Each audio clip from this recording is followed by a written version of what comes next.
कहानी की शुरुआत होती है सॉन्ग नाम के एक अमीर आदमी से जो बुसान के बैरन बैंक में मैनेजर के तौर पर काम करता था। ऐसी ही एक सुबह सॉन्ग काम के लिए तैयार हुआ और अपनी बेटी साशा और छोटे बेटे टॉम के साथ घर से निकला। उसका प्लान था कि पहले दोनों को स्कूल छोड़ेगा और फिर ऑफिस चला जाएगा। लेकिन जैसे ही वो कार में बैठे तो सॉन्ग ने एक अजीब सी बदबू महसूस की, लेकिन उसने इस पर ज्यादा ध्यान नहीं दिया। अपनी बीवी को बाय बोलकर उसने गाड़ी चला दी। थोड़ी देर बाद सॉन्ग ने पास ही कहीं फोन बजते हुए सुना और अपनी बेटी से फोन उठाने को कहा, लेकिन लड़की ने कहा कि ये मेरा फोन नहीं है। तब सॉन्ग ने ग्लव कंपार्टमेंट चेक किया तो उसे वहाँ पर फोन पड़ा हुआ मिला, जिससे वो पूरी तरह हैरान हो गया। अब उसने सोचा कि शायद ये ड्राइवर का फोन होगा। जैसे ही उसने फोन उठाया तो दूसरी तरफ से एक अनजान आदमी ने कहा कि मेरे पास तुम्हारी गाड़ी के बारे में खुफिया जानकारी है। लेकिन सॉन्ग को लगा कि ये कोई स्कैमर होगा, इसीलिए उसने तुरंत फोन काट दिया। पर फिर सॉन्ग की नजर उस फोन के वॉलपेपर पर पड़ी, जिसमें उसी के परिवार की फोटो लगी हुई थी। ये देखकर वो काफी चौंक गया। उसने साशा से इस फोटो के बारे में पूछा तो साशा कहने लगी कि ये तो हमने पिछले साल खींची थी। तो हेलो दोस्तों, स्वागत है आपका मेरी एक और नई मूवी रिएक्शन वीडियो में। दोस्तों आज हम देखने वाले हैं ये वाली मूवी एक्सप्लेन वीडियो, जो कि एक्सप्लेन की है अनोखी फिल्म यूट्यूब चैनल ने। अगर आपको ये मूवी एक्सप्लेन वीडियो बढ़िया लगती है तो वीडियो को लाइक कर लें, चैनल को लें सब्सक्राइब। तो चलिए वीडियो देखना करते हैं शुरू। कहानी की शुरुआत होती है सॉन्ग नाम के एक अमीर आदमी से जो बुसान के बैरन बैंक में मैनेजर के तौर पर काम करता था। ऐसी ही एक सुबह सॉन्ग काम के लिए तैयार हुआ और अपनी बेटी साशा और छोटे बेटे टॉम के साथ घर से निकला। उसका प्लान था कि पहले दोनों को स्कूल छोड़ेगा और फिर ऑफिस चला जाएगा। लेकिन जैसे ही वो कार में बैठे तो सॉन्ग ने एक अजीब सी बदबू महसूस की, लेकिन उसने इस पर ज्यादा ध्यान नहीं दिया। अपनी बीवी को बाय बोलकर उसने गाड़ी चला दी। थोड़ी देर बाद सॉन्ग ने पास ही कहीं फोन बजते हुए सुना और अपनी बेटी से फोन उठाने को कहा, लेकिन लड़की ने कहा कि ये मेरा फोन नहीं है। तब सॉन्ग ने ग्लव कंपार्टमेंट चेक किया तो उसे वहाँ पर फोन पड़ा हुआ मिला,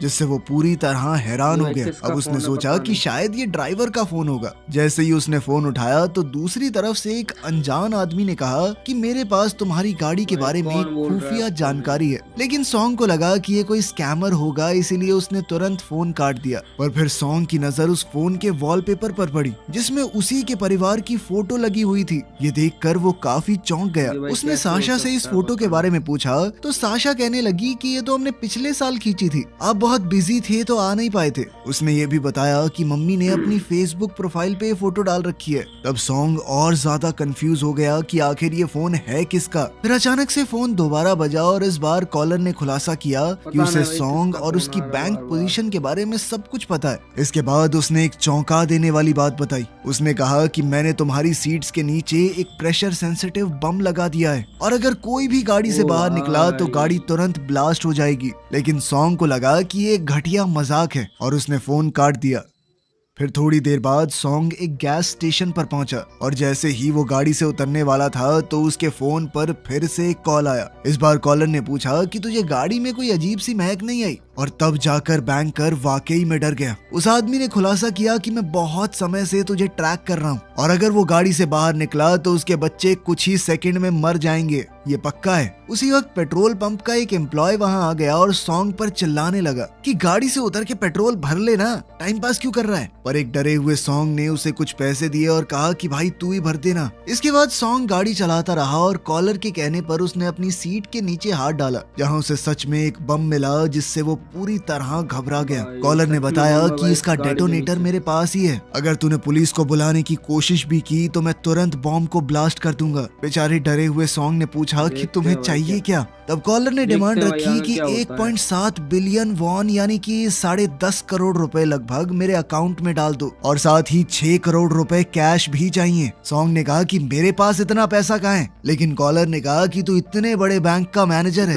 इतनी रकम जमा करना तेरे लिए मुश्किल तो नहीं होना चाहिए। थोड़ी देर बाद वो बच्चों के स्कूल के पास पहुंचे, जहां टॉम के दोस्त गाड़ी के पास आकर उससे मिलने लगे थे। पर सॉन्ग ने घबरा कर अपने बेटे को गाड़ी से बाहर ना निकलने को कहा और फिर जल्दी से बाकी बच्चों को वहां से भगा दिया। बेचारे बच्चे समझ ही नहीं पा रहे थे कि ये क्या हो रहा है। लेकिन फिर कॉल कर रहे आदमी ने सॉन्ग को मजबूर किया कि वो उन्हें सच बताए। तब सॉन्ग ने मजबूरी में बच्चों को बताया कि उनकी सीट के नीचे बम लगा हुआ है और ये सुनते ही दोनों बच्चे पूरी तरह घबरा गए। इतनी ही देर में सॉन्ग को अपने कलीग का कॉल आया, जो बहुत ज्यादा घबराया हुआ था। पता चला कि उसे भी इसी अजनबी का फोन आया था और उसकी गाड़ी में भी बम लगा हुआ है। सॉन्ग ने उससे उसकी लोकेशन पूछी और थोड़ी ही देर में वहाँ पहुंचकर उससे मिला। वहाँ उसने देखा कि उसके कलीग की बीवी भी कार में बैठी हुई थी, लेकिन वो बाहर निकलना चाह रही थी क्योंकि आज का दिन उसके लिए बहुत जरूरी था। उसे बम वाली बात पर यकीन नहीं हो रहा था, इसीलिए सॉन्ग ने उसे शांति से समझाया और थोड़ी देर गाड़ी में ही बैठे रहने को कहा। इसे वो मजबूरी में मान गई। इसी बीच एक आदमी वहाँ पर आया और सॉन्ग पर चिल्लाने लगा क्योंकि उसकी वजह से सड़क ब्लॉक हो रही थी। इसीलिए उसने माफी मांगी और गाड़ी हटाकर पार्क करने के लिए आगे बढ़ गया। लेकिन वहीं दूसरी ओर उसके कलीग की बीवी इंतजार करते करते थक चुकी थी और वो मना करने के बावजूद गाड़ी से बाहर निकल गई। अगले ही पल गाड़ी जोरदार धमाके के साथ ब्लास्ट हो गई, जिसमें सॉन्ग का कलीग और उसकी बीवी दोनों वहीं पर मर गए। एक तो ये लड़कियां प्यार से बात क्यों नहीं मान सकती। ये देखकर वहाँ मौजूद सब लोग और सॉन्ग का पूरा परिवार पूरी तरह हिल गया क्योंकि इससे ये पक्का हो गया था कि धमकी बिल्कुल सच्ची है। उसके बच्चे शॉक में चले गए थे और धमाके की वजह से एक लोहे का टुकड़ा टॉम की टांग में घुस गया था, जिससे खून बहने लगा। टॉम दर्द से चीख रहा था और सॉन्ग अब पूरी तरह से घबरा गया। तब कॉलर ने फिर से पैसों की डिमांड की और अपने बेटे को इस हालत में देखकर सॉन्ग मजबूरी में पैसे देने को तैयार हो गया। उसने भीख मांगी कि पहले मेरे बेटे को मुझे हॉस्पिटल ले जाने दो, लेकिन कॉलर ने कहा कि मुझे लड़का जिए या मरे कोई फर्क नहीं पड़ता। रहम करना तो दूर, उस आदमी ने डिमांड और बढ़ा दी और कहा कि सॉन्ग अपने मरे हुए कोवर्कर के हिस्से का भी पैसा देगा। ये सुनकर सॉन्ग ने बहस की कि इतनी बड़ी रकम निकालने पर बैंक को शक हो जाएगा, लेकिन इस पर कॉलर ने खुलासा किया कि मैं पहले से जानता हूँ तुम्हारे देश से बाहर वाले अकाउंट में कितना पैसा पड़ा है।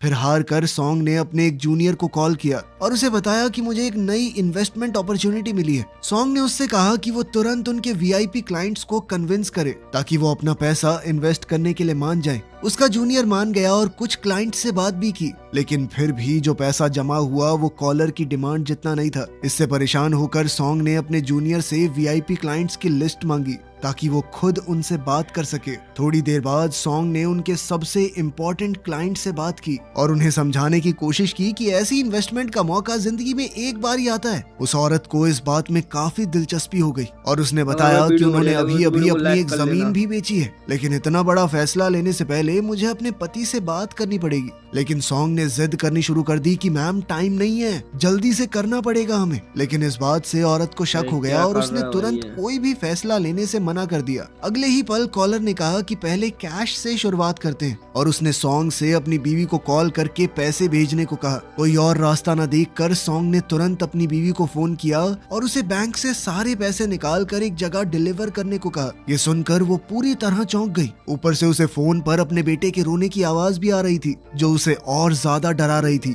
लेकिन सॉन्ग ने उसे यकीन दिलाया कि सब कुछ ठीक है। ऊपर से साशा ने भी अपनी माँ से कह दिया कि हम बिल्कुल ठीक है मम्मा, ये तो ऐसे ही रो रहा है। फिर भी सॉन्ग की बीवी ने कहा कि मैं पुलिस को खबर करूंगी, लेकिन सॉन्ग ने उसे सख्ती से मना कर दिया कि ऐसा कुछ मत करना। अब परेशान होकर सॉन्ग उससे भीख मांगने लगा कि जैसा कह रहा हूँ वैसा कर दे, मान जा प्लीज। और तब जाकर उसकी बीवी मानी। उधर पुलिस स्टेशन में ऑफिसर्स पहले हुए ब्लास्ट की इन्वेस्टिगेशन कर रहे थे। वो सीसीटीवी फुटेज देख रहे थे जिसमें सॉन्ग अपने कोवर्कर से बात करता दिख रहा था और ऐसा लग रहा था कि दोनों के बीच में झगड़ा हो रहा है। फिर उन्होंने ये भी देखा कि ब्लास्ट होने से तुरंत पहले सॉन्ग वहाँ से हट गया, जिससे उन्हें शक हुआ कि उसे पहले से इस बारे में पता था कि ब्लास्ट होने वाला है। इस वजह से उन्हें शक हुआ कि शायद सॉन्ग ही अपराधी है और उसने किसी आपसी दुश्मनी के चलते अपने साथी को मार दिया है, जबकि फुटेज में वो कुछ कर भी नहीं रहा था। खैर दूसरी ओर थोड़ी ही देर बाद सॉन्ग बैंक के सामने पहुंचा, जहां उसने देखा कि उसकी बीवी भी वहां आ चुकी थी, लेकिन वो अपनी एक सहेली को साथ ले आई थी, जिससे सॉन्ग को घबराहट होने लगी। फिर उसकी बीवी पैसे निकालने के लिए बैंक के अंदर चली गई, जबकि उसकी सहेली सॉन्ग से बात करने के लिए कार की खिड़की पर नॉक करने लगी। पर डरे हुए सॉन्ग ने उसे दूर रहने का इशारा किया और वहां से गाड़ी भगा दी। पैसे निकालने के बाद सॉन्ग ने अपनी बीवी से कहा कि कॉलर के कहने पर बैग को एक मेल बॉक्स के सामने रख दे। उसकी बीवी ने ऐसा ही किया, लेकिन थोड़ी देर बाद उसने बताया कि एक लंबा सा आदमी उसकी तरफ आ रहा है और उसे बड़े अजीब तरीके से घूर भी रहा था। ये सुनकर सॉन्ग तुरंत उस तरफ गाड़ी भगा कर ले गया और अपनी बीवी को तुरंत वहां से निकल जाने को कहा। लेकिन जब तक सॉन्ग वहां पहुंचा तब तक पुलिस उस आदमी को उसकी बीवी की मदद से गिरफ्तार कर चुकी थी। ये सुनकर सॉन्ग ने चैन की सांस ली कि शायद अब वो और उसका परिवार सुरक्षित हैं। पर अगले ही पल उसकी सारी उम्मीदें टूट गई, क्योंकि कॉलर अभी भी फोन पर ही था। उसने कहा कि पुलिस को साथ मिलाकर तुमने बहुत बड़ी गलती कर दी है। इसके बाद उस आदमी ने काउंटडाउन भाई, शुरू क्या कर हुआ दिया और आगे सॉन्ग और देखते उसके हैं भाई। बच्चे अपनी मौत के लिए तैयार हो गए। लेकिन अचानक गाड़ी की बजाय वो मेल बॉक्स ब्लास्ट हो गया। पूरा इलाका धुएं और आग से भर गया, लेकिन किस्मत से सॉन्ग की बीवी जिंदा बच गई और वो उससे बात कर पाई। ये देखकर डरा हुआ सॉन्ग वहां से गाड़ी भगा कर निकल गया, जबकि कॉलर लगातार पैसे मांग रहा था और कह रहा था कि किसी भी कीमत पर मुझे पैसे चाहिए। उसी वक्त पुलिस ने एक और सीसीटीवी देखते फुटेज भाई देखी कहाँ से जिसमें लाता है और सॉन्ग भाई पैसे। दूसरी ब्लास्ट वाली लोकेशन पर भी मौजूद था। इससे उन्हें पूरा यकीन हो गया कि ये सारे कांड यही आदमी कर रहा है और उसे ढूंढने के लिए हर तरफ पुलिस फैल गई। इधर सॉन्ग ने अपने जूनियर को फोन किया और पता चला कि वो अभी भी पूरा पैसा जमा नहीं कर पाया। गुस्से में सॉन्ग उस पर चिल्लाने लगा और फिर कॉलर को बताया कि देख भाई, मेरे पास जितना भी पैसा है मैं ट्रांसफर कर दूंगा, बस मेरे बच्चों को जाने दे। लेकिन कॉलर ने साफ कह दिया कि जब तक उसे पूरी की पूरी रकम नहीं मिलती वो कोई डील नहीं करेगा। ऊपर से उसका बेटा टॉम काफी खून बहने से अब बेहोश होने की कगार पर पहुंच चुका था। सॉन्ग ने फिर से कॉलर से भाई, भीख क्या मांगी कि होगा पहले भाई, उसे देखते बेटे भाई, को बच पाता हॉस्पिटल नहीं बच पहुंचाने पाता। दिया जाए, लेकिन उस आदमी ने फिर भी कोई दया नहीं दिखाई। थोड़ी देर बाद एक पुलिस वाला सॉन्ग के पास आया और उसे गाड़ी से बाहर आकर बात करने को भाई, कहा, पकड़ लेकिन लिया सॉन्ग भाई ने ये मना तो। कर दिया और हॉस्पिटल ढूंढने के लिए फुल स्पीड में गाड़ी भगा दी। भाई, इसके टक्कर बाद मार के पुलिस भग ने गया सख्त एक्शन लिया और उसके पीछे कई पुलिस गाड़ियां और हेलीकॉप्टर लगा दिए। एक जबरदस्त चेज के बाद भाई पुलिस ने साहब। आखिरकार सॉन्ग को घेर लिया और अब उसके पास भागने का कोई रास्ता नहीं बचा था। एक ऑफिसर ने भाई, आकर चारों उसे ढंग से ले कार लिया से भाई ये बाहर तो। निकलने को कहा। तब सॉन्ग ने मजबूरी में सच बता दिया कि सीट्स के नीचे बम लगा हुआ है। साथ ही उसने ये भी कह दिया कि अगर मुझे तुमने जाने नहीं दिया तो मेरे बच्चों के साथ ही मैं बम ब्लास्ट कर दूंगा। ये सुनकर सभी पुलिस वाले चौंक गए। थोड़ी देर में बॉम्ब स्क्वाड को बुला लिया गया और चीफ ऑफिसर्स ने स्नाइपर को ऑर्डर दिया कि जैसे ही बच्चे गाड़ी से बाहर निकले सॉन्ग को शूट कर दिया जाए।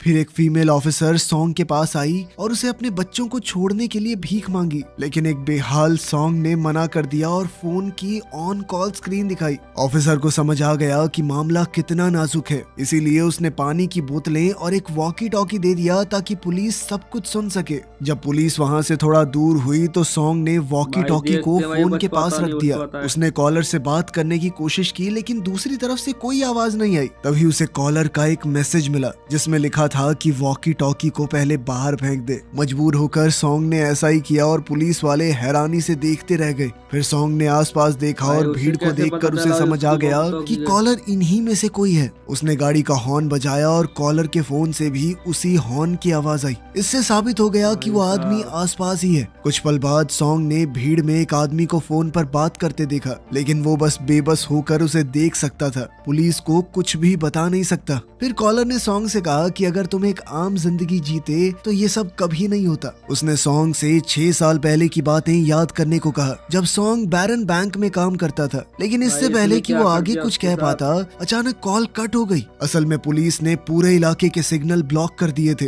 इससे कॉलर सॉन्ग से कांटेक्ट ही नहीं कर पा रहा था। तभी एक ऑफिसर ने सॉन्ग से उसका फोन मांगा और सॉन्ग ने बड़ी चालाकी से अपना पर्सनल फोन दे दिया, ना कि वो फोन जो किडनैपर ने दिया था। इसके बाद बॉम्ब स्क्वाड ने कार की जांच की तो पता चला कि बॉम्ब सिर्फ और सिर्फ फ्रंट सीट के नीचे लगे थे, बैक सीट के नीचे नहीं। इसका मतलब बच्चे सुरक्षित थे और फिर टॉम को तुरंत मेडिकल हेल्प के लिए ले जाया जाता है। लेकिन साशा अपने पापा को अकेला छोड़ने के लिए बिल्कुल भी तैयार नहीं थी। पुलिस ने जब उसे बाहर निकालने की कोशिश की तो साशा ने दूर से ही स्नाइपर को देखा जो उसके पापा पर निशाना लगाए खड़ा था। ये देखकर उसने एक बहुत ही चौंका देने वाला फैसला लिया और वो तुरंत से फ्रंट सीट पर भाग गई, जिसका मतलब ये था कि अब वो भी कार से नहीं निकल सकती। ये देखकर सॉन्ग इमोशनल हो गया और उसने पूछा कि तुमने भाई ऐसा साहब, क्यों उसने किया भी ये और कर तुम्हें दिया। स्नाइपर के बारे में कैसे पता चला। तब साशा ने कहा कि मैं अपने पापा को ऐसे नहीं छोड़ूंगी। उधर वो फीमेल ऑफिसर पुलिस चीफ पर चिल्लाने लगी कि स्नाइपर लगाकर तुमने लड़की को डरा दिया, लेकिन चीफ कहने लगा कि असली गुनहगार सॉन्ग ही है, क्योंकि उसके फोन में किसी भी अजनबी के साथ कोई कॉल रिकॉर्ड नहीं मिला। खैर थोड़ी ही देर में सैम नाम का एक जवान लड़का आया और खुद को सॉन्ग का भाई बताकर उससे मिलने की परमिशन मांगने लगा। पुलिस को लगा कि शायद वो सॉन्ग को अपनी बेटी को छोड़ने के लिए मना लेगा, इसीलिए उसे जाने की इजाजत दे दी गई। फिर जैसे ही सैम सॉन्ग के पास पहुंचा तो एक चौंका देने वाला खुलासा किया कि वही असली कॉलर है। गुस्से से भरे सॉन्ग ने उसे तुरंत पकड़ लिया, लेकिन सैम ने धमकी दी कि मैं बॉम्ब को भाई साहब, ट्रिगर कर यही है दूंगा। भाई असली। उसने कहा कि मुझे मरने से कोई डर नहीं लगता, क्योंकि मेरे पास खोने के लिए कुछ नहीं बचा और ये मासूम लोग भी साथ में ही फटेंगे। ये सुनते ही सॉन्ग बुरी तरह घबरा गया और वादा किया कि वो सारे पैसे ला देगा, बस कम से कम उसकी बेटी को छोड़ दिया जाए। हैरानी की बात ये थी कि सैम मान गया और बम को कुछ देर के लिए डीएक्टिवेट कर दिया, जिससे साशा सुरक्षित गाड़ी से बाहर निकल गई। लेकिन अगले ही पल उसने एक और चौंका देने वाली बात बताई। असल में उसने पहले ही टाइम बॉम्ब एक्टिवेट कर दिया था, जिसमें अब सिर्फ 18 मिनट बचे थे। उसने कहा कि वो साशा को अपने साथ ले जा रहा है और अगर तब तक पैसे नहीं मिले तो लड़की का काम तमाम कर दूंगा मैं। इतना कहकर सैम लड़की को साथ लेकर वहां से निकल गया और इधर पुलिस ने भी उसे नहीं रोका, क्योंकि वो उसे सॉन्ग का भाई समझ रहे थे। उधर सॉन्ग भी अब पागलों की तरह गाड़ी भगाकर उसके पीछे निकल पड़ा। उसके पीछे अब पुलिस की कई गाड़ियां लग चुकी थी। इधर सॉन्ग की बीवी टीवी पर ये सब कुछ देखकर चौंक गई, जब एक अजनबी आदमी खुद को सॉन्ग का भाई बता रहा था। उसने तुरंत पुलिस को फोन करके बताया कि वो आदमी सॉन्ग का भाई नहीं है, लेकिन तब तक बहुत देर हो चुकी थी, क्योंकि सैम उनकी नजरों से गायब हो चुका था। थोड़ी देर बाद सॉन्ग ने अपने एक बॉस को कॉल किया और उसे जिंदगी मौत का सवाल बताकर कुछ पैसे उधार मांगे, लेकिन उस आदमी ने साफ मना कर दिया। उसने कहा कि सॉन्ग ने क्लाइंट से बिना परमिशन लिए बहुत सारा पैसा पहले ही ले लिया है, इसलिए बैंक उस पर फ्रॉड का केस करेगा। ये सुनकर सॉन्ग पूरी तरह टूट चुका था। आखिरी उम्मीद के तौर पर उसने अपनी बीवी को कॉल किया और सारे अकाउंट से पैसे ट्रांसफर करके कॉलर को भेजने को कहा। फिर सैम ने सॉन्ग को कॉल करके समुद्री जहाजों के एक डॉक पर आने को कहा। यह जगह देखकर सॉन्ग को 6 साल पहले के अपने गुनाह याद आ गए। फिर हम देखते हैं कि असल में 6 साल पहले सॉन्ग बैरन बैंक में एक आम एम्प्लॉय था। उस वक्त बैंक ने केमिकल फैक्ट्री के वर्कर्स को झूठी और चालाक मार्केटिंग के जरिए इन्वेस्ट करने के लिए फंसा लिया था, और जब मार्केट अचानक से क्रैश हुआ तो उन लोगों की सारी जिंदगी की कमाई डूब गई। इन इन्वेस्टर्स में से एक गरीब प्रेग्नेंट औरत भी थी, जिसने अपनी पूरी जमा पूंजी लगा दी थी। लेकिन मदद करने की बजाय सॉन्ग ने सारे सबूत मिटा दिए और बैंक के फ्रॉड को छुपा दिया। इस घिनौने काम के बदले उसके बॉसेस ने उसे प्रमोशन देकर ब्रांच मैनेजर बना दिया। वो बेचारी प्रेग्नेंट औरत सॉन्ग के पास आई और रो रो कर उससे कम से कम अपने हक का पैसा वापस निकालने का तरीका पूछने लगी, लेकिन लालच में अंधे सॉन्ग ने उसे नजरअंदाज कर दिया। अब खुलासा होता है कि वो प्रेग्नेंट औरत सैम की बीवी थी और आज सैम अपने परिवार का बदला लेने आया था। अब प्रेजेंट में सैम साशा के साथ गाड़ी चला रहा था, तब उसे कॉल आई कि उसके अकाउंट में 1 बिलियन वॉन जमा हुए हैं। ये किसने किए हैं? सैम ने कहा कि ये सब इसलिए हुआ है क्योंकि मैंने फ्रॉड करने वाले बैंक के खिलाफ केस जीत लिया है और अब उसे सारे फैक्ट्री वर्कर्स की जिंदगी एक नए तरीके से शुरू करने का मौका मिल चुका है। थोड़ी ही देर में सॉन्ग भी इसी केमिकल फैक्ट्री के पास वाले डॉक पर आ पहुंचा, जहां बैंक के खिलाफ प्रोटेस्ट के बोर्ड लगे हुए थे। यहीं उसने देखा कि उसकी बेटी एक दूसरी गाड़ी में बंधी हुई थी। सॉन्ग ने शर्मिंदा होकर अपनी बेटी से माफी मांगी और कहा कि उसने जिंदगी में लालच के चक्कर में बहुत गलत काम किए थे और अब वो उनकी सजा भुगत रहा है। तभी सैम वहां आया और सॉन्ग के साथ फ्रंट सीट पर बैठ गया। सॉन्ग फिर से अपने पाप के लिए माफी मांगने लगा और वादा किया कि वो सभी विक्टिम्स के लिए लड़ेगा, लेकिन सैम ने मना कर दिया। उसने बताया कि मैंने और मेरी बीवी ने बैंक के खिलाफ केस किया था। उस केस को लड़ने के लिए उन्हें दूसरे बैंक से लोन लेना पड़ा, जिसने उन्हें कर्ज के जाल में ऐसा फंसाया कि आखिरकार उसकी बीवी ये सब झेल नहीं सकी और वो मेरे होने वाले बच्चे के साथ साथ चल बसी। उस एक पल में सैम ने अपना सब कुछ खो दिया था। फिर सैम ने सॉन्ग को गाड़ी पानी में ले जाने को कहा ताकि ब्लास्ट उसकी बेटी से थोड़ा दूर हो। मजबूरी में सॉन्ग गाड़ी को समुद्र में ले गया, लेकिन बम फटने से पहले ही गाड़ी पानी के अंदर डूब चुकी थी। इससे सैम बेहोश हो गया और सॉन्ग ने उसे बचाने की कोशिश की, लेकिन उसे निकाल नहीं पाया। थोड़ी ही देर में बम फट गया, लेकिन सॉन्ग किसी तरह बच निकला और पुलिस ने उसे रेस्क्यू कर लिया। बाद में सॉन्ग ने ऑफिसर्स से सैम के बारे में पूछा तो पता चला कि बदकिस्मती से उसकी मौत हो चुकी थी। इस घटना के बाद सॉन्ग ने अपनी जिंदगी बदलने का फैसला कर लिया। उसने उसी पल सारे निर्दोष वर्कर्स के लिए लड़ने की कसम खाई। जल्द ही उसने पब्लिक के सामने आकर बैंक के सारे फ्रॉड और अपने भी गुनाह कबूल किए। उसने कबूल किया कि मैंने ही असली सबूत मिटा दिए थे, लेकिन अब उसकी गवाही दोषियों को सजा दिलाने के लिए काफी थी। आखिरकार हम देखते हैं कि सॉन्ग गाड़ी चला रहा था और उसके बॉस ने उसे कॉल करके रुकने की भीख मांगी। ये भी कहा कि जॉब वापस दे दूंगा तुझे, हमारे खिलाफ गवाही मत दे। लेकिन सॉन्ग ने बिना सुने फोन काट दिया, जिससे साफ हो गया कि जब तक इंसाफ नहीं मिलेगा तब तक वो रुकने वाला नहीं है। तो दोस्तों आपको ये मूवी रिएक्शन वीडियो कैसी लगी कमेंट में जरूर बताएं। अगर बढ़िया लगी हो तो वीडियो को लाइक कर लेना, चैनल को कर लेना सब्सक्राइब, और इस वीडियो क्लियर जाता है अनोखी फिल्म यूट्यूब चैनल को, तो भाई के चैनल का लिंक डिस्क्रिप्शन में जाके जरूर सब्सक्राइब करें। और आपको मिलते हैं हम ऐसी एक और नई मूवी रिएक्शन वीडियो में।